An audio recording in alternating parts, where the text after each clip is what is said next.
Greetings.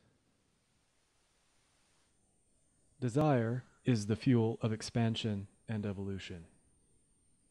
Each of us are spiritual beings in the business of manifesting a life experience according to our desires.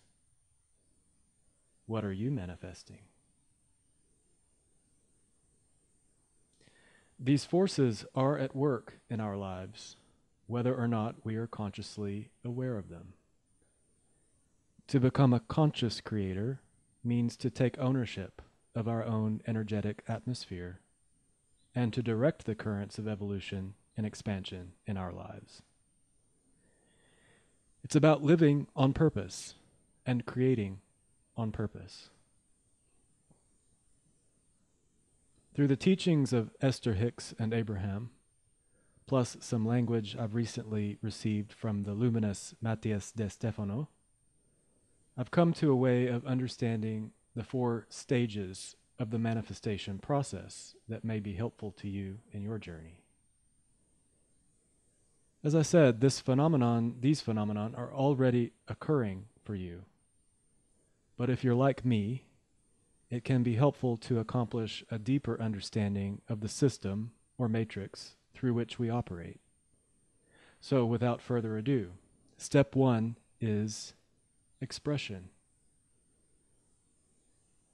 This is the stage that begins in the moment when a desire is identified. It's as though it's given life. Upon one's conscious awareness of what is wanted, the energy is beginning to move. Some find it helpful to verbalize their desire or to write about it in a journal. And there are many suggestions out there for how to bring that desire into articulated form. Whichever way feels comfortable to you to go about it, identify what it is. I desire a home. I desire a life partner. I desire a feeling of satisfaction. I desire a good meal. I desire a pile of money. I desire to live authentically. I desire to understand the nature of life experience.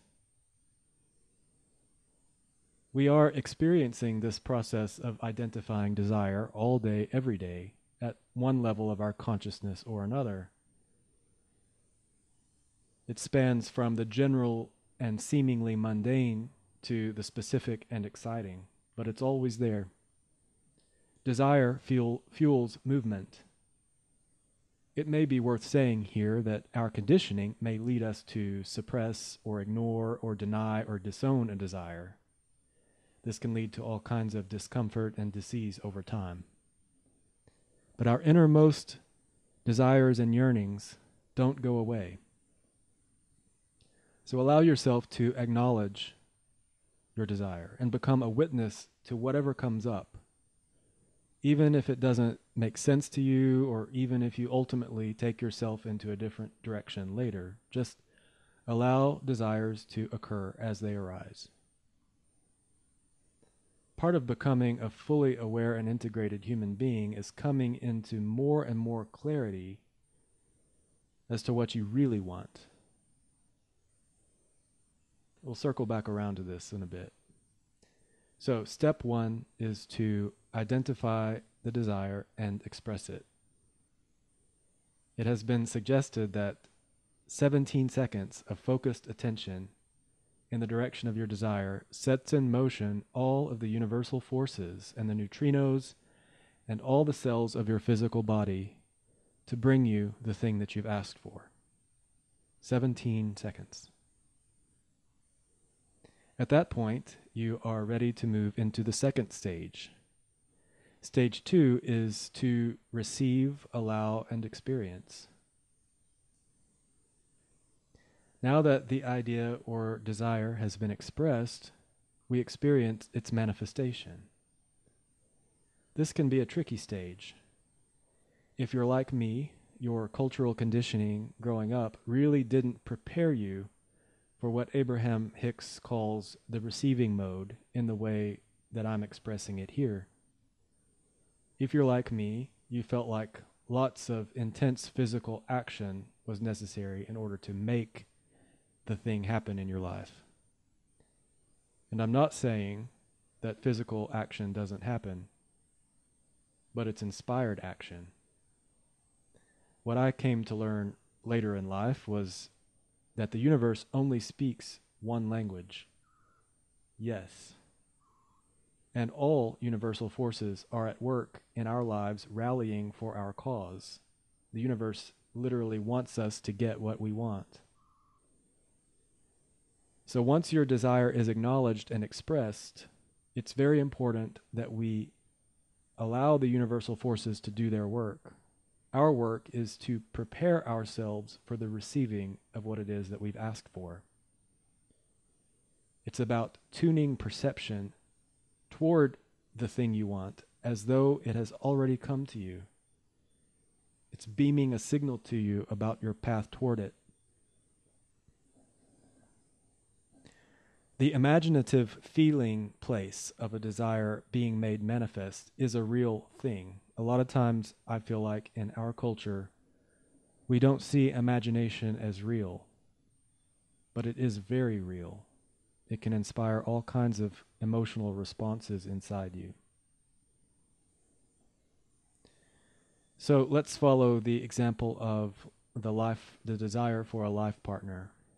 If the universe has the capacity to inspire within you the desire to find your life partner, then it also has the capacity to bring that life partner to you. Your work, after the identification of the desire, is to allow the universe to bring it to you. Prepare your mood, prepare your attitude, prepare your vibrational countenance so that you are in tune and in cooperation with the receiving of your desire. Focus on what it would feel like to receive your life partner. As long as the process is feeling good to you, then you're moving in the direction of the receptive mode. The universe will deliver your life partner to you in perfect timing when you are ready to receive it. The big reason that this stage is tricky for us in the current age is because we've all been conditioned to focus on our perceptions via our external senses. So if we can't see it or smell it or hear it or taste it or touch it, then it can be tricky for us to believe that our manifestation is real and that it exists and that it is on its way to us.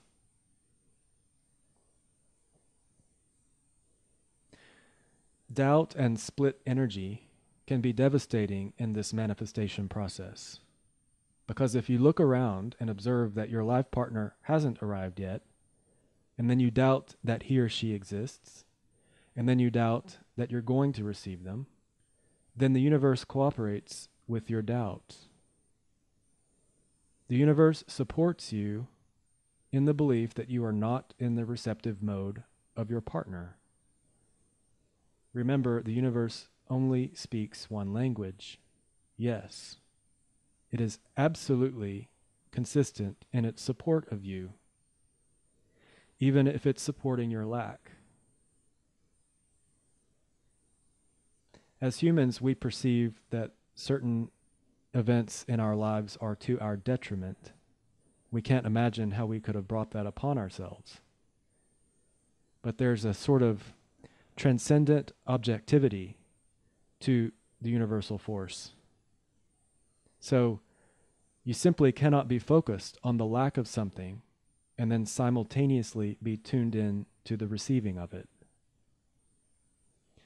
Have you ever been curious how two people can have completely opposite experiences of the exact same series of events? One of them is tragically disappointed in their experience, while the other is thrilled and delighted. How can you explain that? It comes down to perception. It's all perceptual. It all has to do with your energetic environment and your vibrational countenance. If you tune yourself and prepare yourself to receive what you want, it will be made available to you to perceive it and receive it. Another tip is to, as best as you can, be general about it. Don't be too specific in terms of focusing on a specific result. The universe has all kinds of surprises in store for the one who is open to receiving their manifestation in an unexpected way. Step 3 is to integrate. Once you have experienced the receiving of your desire, and you've reaped the rewards of what you've sown, now you experience a process of integrating it into yourself and all the parts of yourself down to the cellular level. The desire and the receiving of the desire has become a part of you, and it's been digested by your physical body and even the more subtle aspects of your being. Then you accomplish more clarity and a deeper understanding based upon the new vantage point, the new spot where you stand. And from that new platform, after having received and integrated the experience, you can move to the final step, which is transcendence. Once a desire has been made manifest and experienced and integrated as part of your being, then you can transcend it and transcend your attachment to it. This step may involve releasing the need to have the desire fulfilled. I don't need that anymore. Or it may involve your focus in the direction of a new, exciting amendment to the desire, or a completely different desire, at which point you begin the process over again, and again, and again. This cycle occurs over and over again at so many different levels of creation. It's really fascinating to ponder. And one important thing to note is that while the cycle is at work in our individual experiences, it's also occurring on a broader collective level. As we each evolve and expand individually, the collective evolves and expands. As we know from physics and ancient wisdom teachings, energy cannot remain still, and there is no devolution, although we may perceive it to be possible at times. There is only expansion and evolution. What sometimes may feel like devolution or stagnation may simply be a contraction that occurs before a big shift. This is a challenging topic to explain in words. It really has to be lived. If this information is new or strange to you, then I recommend you contemplate it lightly and consider these steps as you naturally move through your life experience going forward. Ask yourself what you want. Give yourself permission to receive it, and then look for evidence of it showing up in your life. Be patient with yourself and trust the universe. Over time, you may find yourself falling into this as a rhythm, and as a result of your experience, you may refine your desire and repeat the process. As Matthias de Stefano says, once and again, once and again, once and again. Life is supposed to continually expand from the moment we come into an incarnation until the moment we leave it. Please don't hesitate to post questions or thoughts if you are inspired to do so in response to this video. Again, I know it is a difficult topic for me to try to figure out how to communicate in words. And so I would be glad to receive your questions in response so that we can elaborate the conversation further. So in conclusion, happy manifesting. Enjoy the process.